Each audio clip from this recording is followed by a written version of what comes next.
So I just got this in and I wanted to do a little bit of a size comparison between these two items. The one on your left is military issue. It's from the war in Iraq and has some love, put it that way. Military issue. Um, the one on the right is uh, reproduction, sort of, by Medals of America. This was the Cold War, 1945 to 1991 print. On the military issue, you'll see it says liner, wet weather poncho. Gives you the details of it. 100% nylon, 100% polyester batting. Winston-Salem Industries for the blind.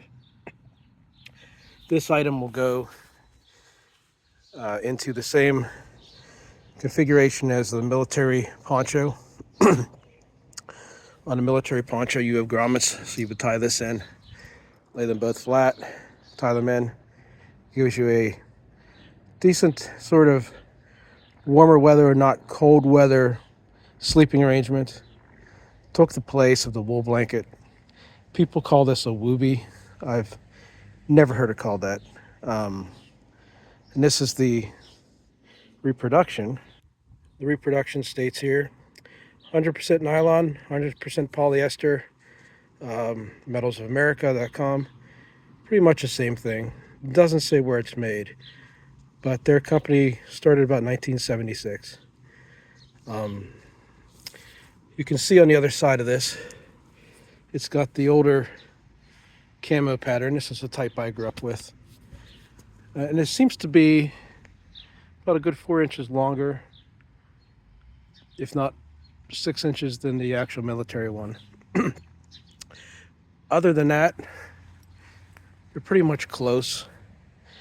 This is more obviously a civilian or reproduction than the military one. I'll show you some of the differences other than just the pattern, because you can find these in that old camo pattern. You can find them in a bunch of different patterns. Most of them you'll find in this one. But let's look at this one, the Cold War, 1945 to 1991. So it shows the American and the Soviet, which, you know, that's what we dealt with back then. You had the Berlin Wall, Cold War commemorative medal right here. The timeline of Truman's Doctrine, Marshall Plan, Berlin Blockade, creation of NATO, McCarthyism, Korean War, Warsaw Pact, the Russians launched Sputnik, Vietnam War. It goes down through all this. Gulf of Tonkin. So you really have a lot of history here. That's some of it's good, some of it's not. Like you get into McCarthyism, you start to see where, you know, some of the darker parts of things, the Cuban Missile Crisis, Fidel Castro, and you see a lot of this stuff, the moon landing, that teaches you all the history of the latter part of the 20th century, which would be my dad in the Korean War. That's why I really wanted this. He was in World War II and Korea. So to me, this is the closest one to him. Yes, they have a Vietnam War one and one for Afghanistan. My brother was in Vietnam, but this to me is a great just reminder of history, where we've been, where we're going, all of that. And you have a map of the Allies in the Soviet USSR, and a nice little U.S. Army checkpoint right there. Here you have a submarine and I believe it's a Sherman tank, and our moon missions. You know, this says here you were leaving the American sector. That'd be what you would see if you crossed the Berlin Wall. I like the history of this. I really like how it shows you, and not just design, the world with the eagle on it, the tip of the spear, timeline, the history, and then the Marines, the Marine Corps logo right here. Honor and remember our Beirut Marines. That's really important when you live through that thing in Beirut. Man, this touches me as a child of the 80s, 90s, 70s. And, you know, if I don't want to look at this, I also have the forest camo from the that I grew up with. Great for at the beach. So, what are the differences though in this other than size? I'm gonna run this down pretty parallel. Show you the difference between the size. We're looking at about, oh my God, more than that. About 8 inches. Fingertip to fingertip to me is about 6.5, and it's about another inch beyond, so about 8 inches. Major differences I see in this is, of course, not the materials. The materials are probably about the same. I think the military nylon, the ripstop nylon, is of course at a different standard. How you can tell is the number of squares in that ripstop. Might not show up on camera. This is a finer ripstop nylon. In my travels between having hammocks and other things made out of it, it really doesn't matter a whole lot. If it's going to tear, it's going to tear. The quilting on it is great. It's got that batting in it. The quilting's about the same number I counted across. Whoever came up with this idea was a genius. They must have had a grandmother. There's somebody that did quilting and said, hey, this works. This will work. And they used leftover parachute material from World War II to make these. The original ones, not this specific one. The differences I can find too in the material. This seems to be more of a waterproof ripstop nylon. This is more of a commercial grade. Another example I'll show you right here. It's tough with this black. Maybe I can turn it over a little bit. But the stitching on the military,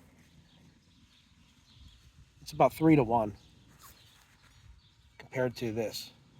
And what I find oddly about this, so strange, is that the stitching on the actual quilting is the same. The stitching on this is the same. But on the outside, that batting, or I should say backing, is, that's what you call it on the quilt, is much finer. This is done on an industrial machine, where this is done on an industrial machine, leaving about a, let's say, a centimeter stretch between the threads, where this is obviously much tighter. Can we see that better? Still though, you know, if you're going to use it, you're not going to be using this as the military would, for the most part. And even if you are, it is what it is. It's not going to matter. The same reasons it can fail are the same reasons it can fail either way. Yeah, you'd prefer the better stitching in it, but does it really hold up? Does it really matter in the long run? The other extra few inches, does that matter? Meh, could be if you're really a true-hearted person that's buying military surplus and you're going to take the poncho and the liner and make it into a sleeping arrangement. This could be a deal breaker because of the fact that it's going to line up, but you're going to have a little bit of a folding going on in there. It's going to let air in. It's not going to be as bug proof because that little bit of a gap could let things in. Not that this is really a great bug proof concept anyways, but the other difference is the pattern, you know. They make this in a bunch of different patterns.